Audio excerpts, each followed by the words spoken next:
Berpuluh-puluh tahun sudah, Israel bagaikan negara yang kebal akan kritik dan hukum internasional. Dunia seakan tutup mata atas aksi keji tak beralasan Israel terhadap Gaza. Namun kini, perlahan pandangan publik mulai berbalik dan menentang Israel atas perangnya di Gaza. Israel mulai terpojok, terjebak dalam sudut dinding yang dibuatnya sendiri. Lantas, akankah Israel kehilangan kekebalannya atas hukum internasional? Simak informasi lengkapnya dalam video berikut.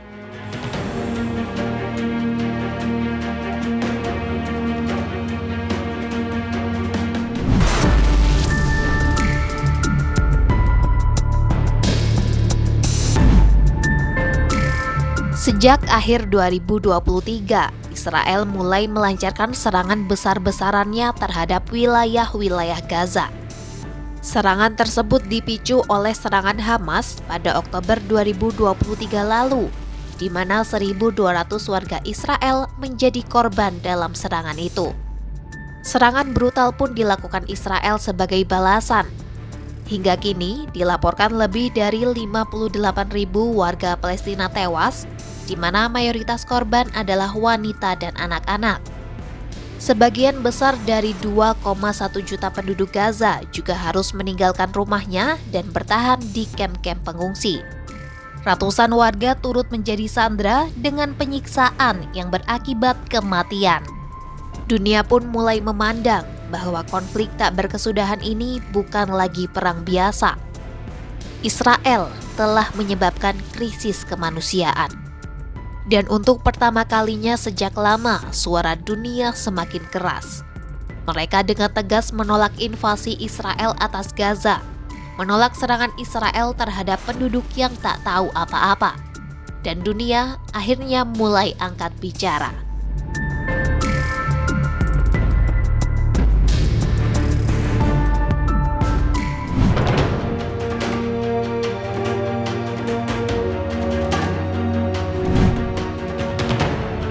Sejumlah negara di belahan bumi selatan mulai bergerak. Sebanyak 8 negara, termasuk Afrika Selatan, Bolivia, Malaysia, dan Senegal membentuk grup Den Haag yang bertujuan untuk membela hukum internasional dan solidaritas dengan rakyat Palestina. Mereka berambisi untuk menindak Israel baik secara hukum dan diplomatik. Pada awal pekan ini, grup Den Haag diketahui kembali menyelenggarakan pertemuan dengan sekitar 30 negara, termasuk Cina, Spanyol, dan Qatar. Pada pertemuan tersebut, 12 negara yang hadir sepakat untuk memblokir pengiriman senjata, larangan kapal pengangkut senjata, dan peninjauan ulang kontrak dagang yang terlibat dalam pendudukan Palestina.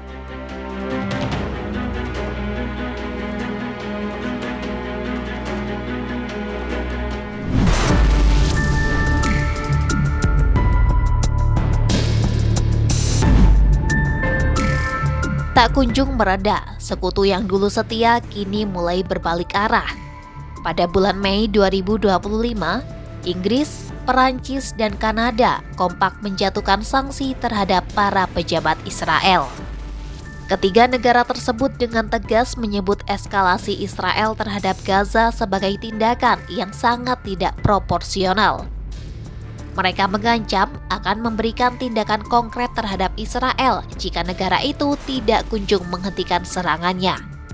Bahkan pada akhir Mei 2025, Inggris resmi menindaklanjuti peringatannya dengan mengumumkan sanksi terhadap sejumlah organisasi pemukim dan mengumumkan penghentian sementara negosiasi perdagangan bebas dengan Israel. Sedangkan Slovenia melarang keras Menteri Keamanan Nasional sayap kanan, Itamar Ben-Gvir, dan Menteri Keuangan ultranasionalis Bezalel Smotrich untuk memasuki wilayahnya. Keduanya termasuk di antara menteri Israel yang paling vokal dalam menolak kompromi dengan Palestina. Sementara Turki memberlakukan pemblokiran terhadap semua kerjasama perdagangan dengan Israel hingga situasi kemanusiaan di Gaza terselesaikan.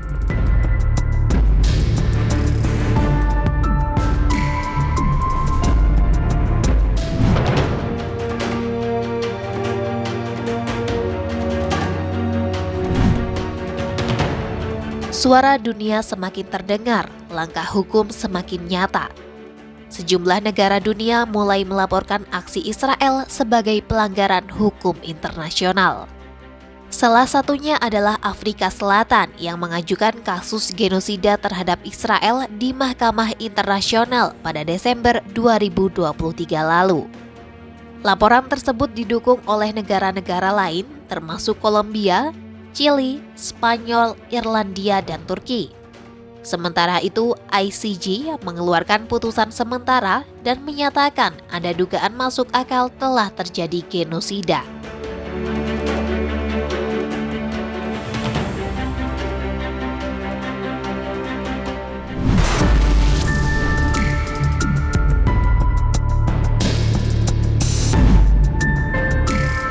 Protes publik massal terhadap serangan Israel di Gaza terus berlanjut di seluruh dunia. Hal ini menjadi tanda jelas telah meningkatnya kemarahan publik atas kebrutalan perang dan korban yang ditimbulkan Israel di kalangan warga Palestina. Di AS dan Eropa, survei menunjukkan bahwa dukungan terhadap Israel anjlok, di mana hanya 23% warga AS yang menganggap tindakan Israel di Gaza dapat dibenarkan. Tak hanya itu, dunia hiburan bahkan ikut menyuarakan penolakan mereka terhadap invasi Israel di Gaza. Dari panggung festival hingga media sosial, para tokoh publik menggunakan platform mereka untuk mengecam perang di Gaza.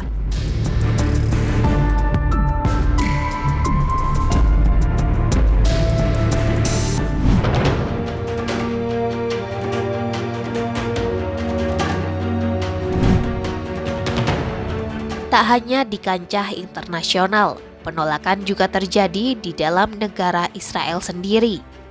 Gerakan sipil seperti Standing Together menyatukan aktivis Israel dan Palestina untuk memprotes perang.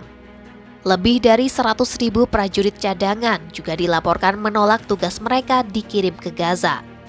Bahkan muncul protes-protes kecil di kota-kota besar Israel meski masih dibatasi.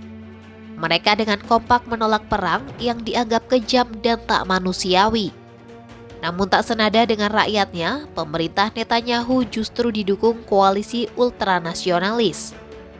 Pendukung perang percaya ini merupakan soal eksistensi Israel dan tak memerlukan kompromi.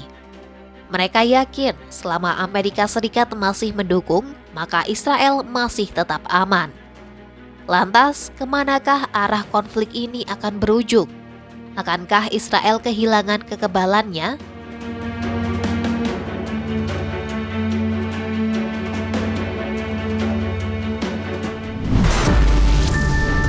Kini Israel mulai terisolasi secara ekonomi, diplomatik, bahkan moral. Namun, selama masih ada dukungan penuh dari AS, terutama di bawah kepemimpinan Trump, Israel masih terus akan merasa aman. Dalam jangka pendek, Israel dinilai terlindungi selama mendapat dukungan AS. Namun, seiring Israel menjadi semakin paria internasional, isolasi ekonomi dan diplomatik mungkin akan semakin sulit diatasi.